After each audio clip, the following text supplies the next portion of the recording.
Неприятна загуба, дошла след две статични положения в началото на матча. Какво да говорим? Иначе имахме няколко положения за гол. Така, не успяхме да ги реализираме. Може би имаше и дуспа, но това вече следствие на двата гола, които поехме. Вратаря сменихте доста бързо, не ви издържаха нервите. Вижте, ние даваме шанс на момчета, които имат желание за игра, но все пак аз гласувам доверие и треньорски екип гласува доверие на момчета, които всеки един мач трябва да играят на 100%. Че не е показал 100% желание? Вижте, предните два мача, знаете, че ги загубихме много лошо.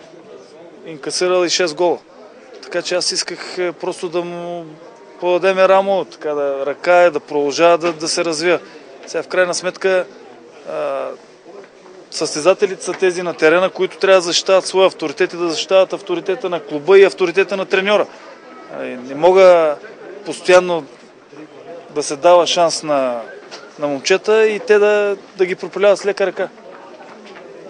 Ние бяхме амбицирани да вземем нещо от този матч. Даже момчета сами мислеха, че ще успеем да го спечелим, но тези два фрапантни лоши грешки ни лишиха от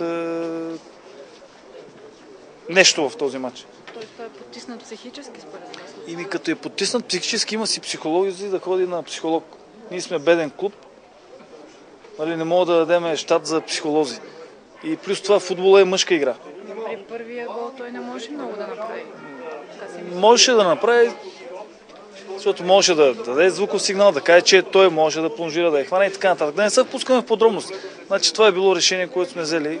Един доста млад съдия от Славия също имат претенции за 2 дуспи, вие също имате за една.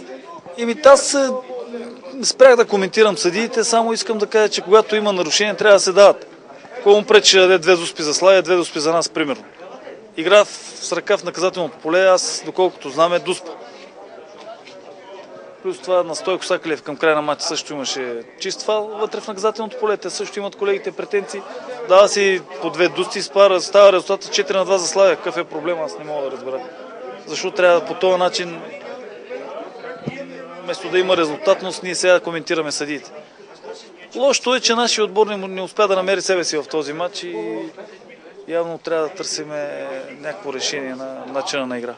Академик започна по-слабо и първия полусезон, но след това записа добри резултати. Ще успеете ли пак да вдигнете по някакъв начин отбора за края? Надявам се. Вие знаете, че тази неприятна загуба от Сливен преди 2 кръга беше проблем. Аз се надявам, че момчета ще намерят сили, за да преодолеем кризата, в която се намираме с тези 3 загуби.